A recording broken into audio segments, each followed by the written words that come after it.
Hi all my YouTube viewers, Palestine here. Welcome to my channel. I made a video this morning on my data science channel. It's Crystal X, and if you do a search on Crystal X and then data science, you'll find my channel. And it's a faceless channel, and the reason why is because my lens on my camera on my laptop doesn't work. So my laptop's so old that I'm just going to keep using it until it just doesn't work anymore, and then I'll get another laptop. So that's what I did this morning. And basically I've got a few things I want to talk about, but basically what I wanted to say was the first thing I want to talk about is my eyes. So if you watched my video last week, I made a video just on my eyes, and I was told that I had to put this ointment on my eyes. Well, fortunately, the ointment has improved my eyes, but the problem is when I put the ointment on my eyes, I can't see very well. So I have to put the ointment on like in the morning and in the evening.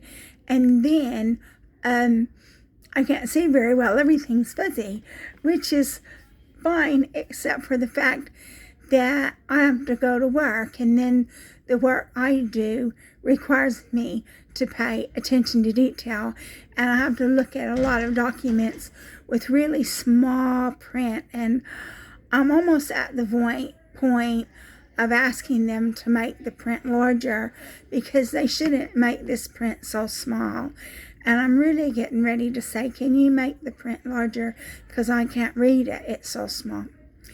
But my eyes are improving.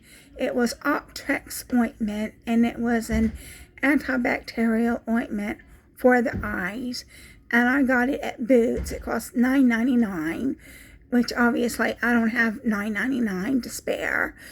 And but my eye is better, so I'm going to continue to use this ointment until I've used it all up, and then hopefully that will improve my eye, because it's for conjunctivitis. I didn't know if I had conjunctivitis because it was actually the eyelid that was infected, but then the eye was becoming red on top of that. So my eye wasn't improving with time, it was actually getting worse, and that's primarily because I'm diabetic and I'm very prone to infection. So I haven't worn makeup for a month or two because I couldn't, because I had an infection in my eye. And now I'm thinking, oh, well, should I just stop wearing makeup? So let me know what you think. Do you think that I should start wearing mascara again after I have my eye appointment in June for the eye clinic, the macular eye department? So in June I have my final eye appointment, and they're going to do some more tests. So let me know what you think. Do you think that I should go back to wearing mascara after my eye appointment in June, or if I should just give it up? Because mascara puts bacteria in your eyes, and since I'm diabetic, I don't fight infections very well. So that was the first thing I wanted to talk about. The second thing I wanted to talk about was my mother's health.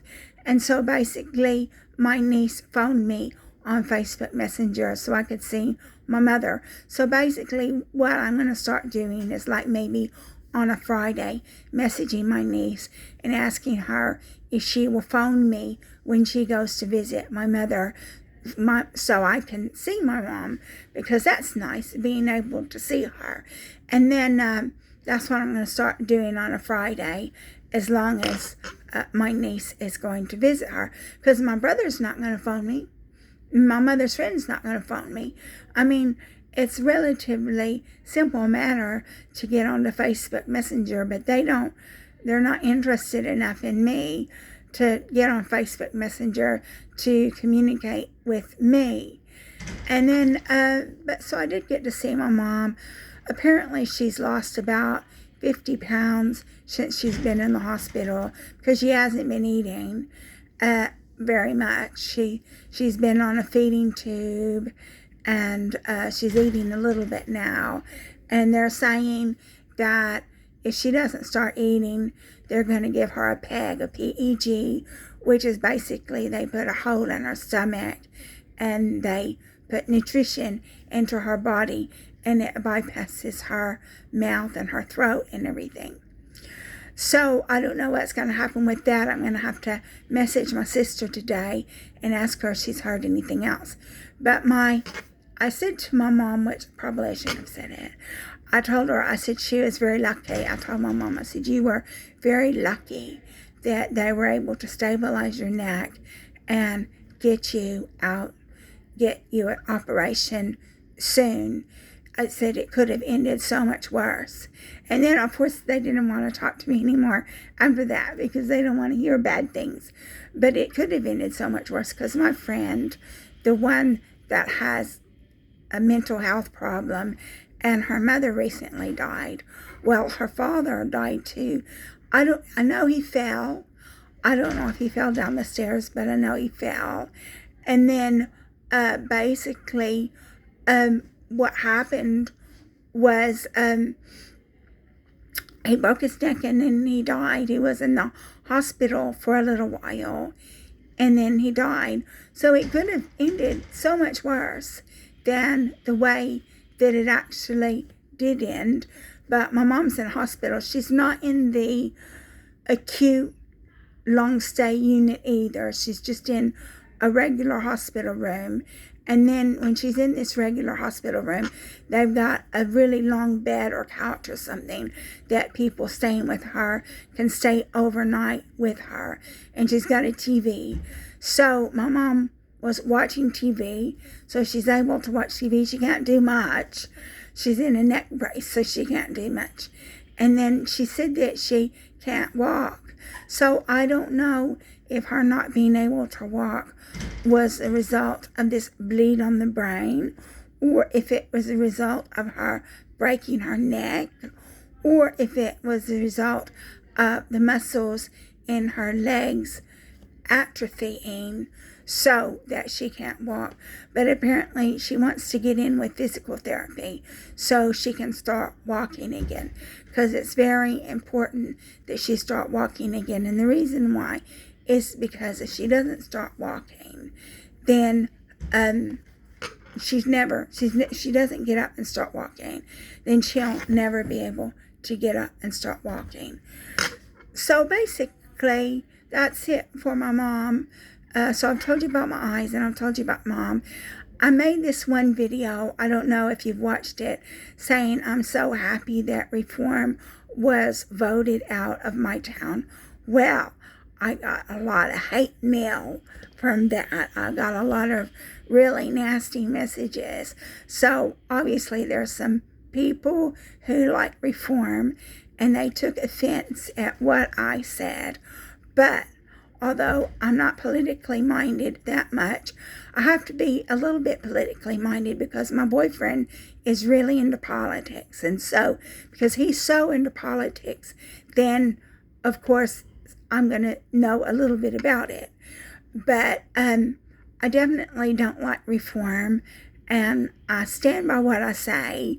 And people can give me hate mail if they want, but it doesn't change the facts that reform is a bad, bad, bad party. And I even saw something on LinkedIn today about somebody taking £5 million from a crypto millionaire in Thailand. I don't know anything about it. And then people were talking about Donald Trump. So I don't know who took this £5 million from a crypto billionaire. I don't know anything about it. I just put on LinkedIn and said, I'm missing something. I just put on LinkedIn and said I'm missing something. But people were posting saying that it's not working, that reform isn't working. Reform is trying to model their politics from the American political system, and it's not working. It's not going to work in the UK, especially this business not wanting to give benefits to people, not wanting to give job seekers allowance to people, wanting to dismantle the medical system, giving tax breaks to billionaires and millionaires, and maybe even trillionaires. So I did get some hate mail. So I think that's going to conclude this video, because while I've been making this video, somebody I know has phoned me twice and I haven't picked up the phone. So I better conclude this video so I can phone him and find out what's going on. So thank you so much for watching my video. If you like my video, please like and subscribe. And it means a lot to me that you're taking an interest in my life, as pathetic as it may be.